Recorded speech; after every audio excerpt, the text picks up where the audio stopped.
Republican Govs, Christie, of New Jersey, and Bobby Jindal, of Louisiana, are top Republican presidential prospects. But with the party needing to defend 22 governorships next year, they cautioned members this week against looking too far ahead to the 2016 White House race. They made their remarks at the annual Republican Governors Association meeting in Scottsdale, Arizona, where Christie told party members, "Start thinking about 2016 at our own peril." No one generated more interest than Christie, the group's new chairman who arrived in Arizona only 2 weeks after a sweeping re-election victory in Democratic-leaning New Jersey. However, the highlight of the event was perhaps a surprise visit from George W. Bush, the last Republican to occupy the White House. Bashing Washington dysfunction at every turn, the governors offered up their can-do records, and themselves, as a model for a party looking to return to power. As if to emphasize the point,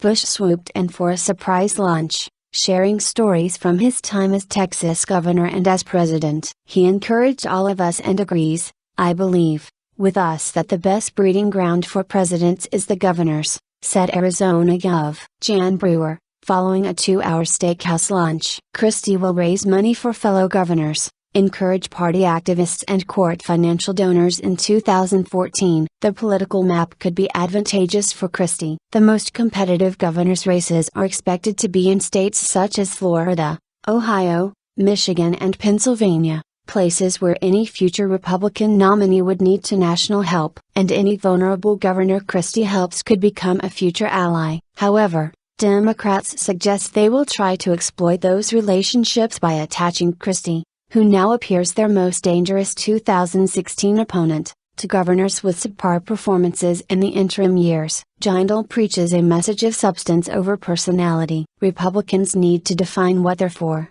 Jindal says, not what they're against. Jindal ended his role as chairman of the organization and, speaking to reporters, stressed the party's need to focus on policy in a tone that suggested he might play the role of policy maven in future GOP presidential primaries. A former congressman and Bush administration health policy expert, Jindal said the healthcare law was actually a design problem instead of a matter of poor execution. He said Republicans need to put out alternatives, tossing out ideas like allowing people to buy insurance policies across state lines, pooling costs and offering tax credits. Ohio Gov. John Kasich, a former congressman who served as chairman of the House Budget Committee, had choice words for his former colleagues' handling of spending and health care. Citing frustration after the government shutdown, he voiced support for an amendment to the Constitution that would require Congress to balance the federal budget. And in a 2016 tinge twist on health care,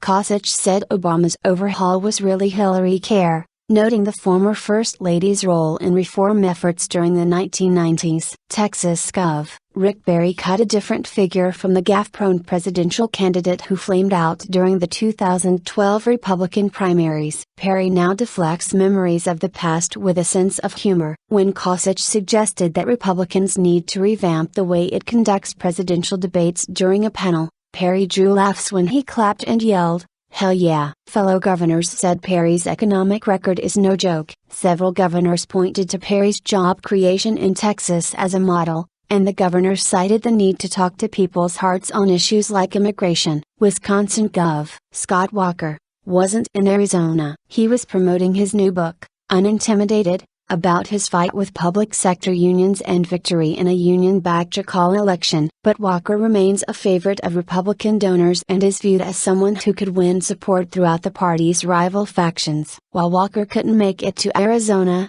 he got some face time anyway. Last weekend, Walker took in a Green Bay Packers road game against the New York Giants.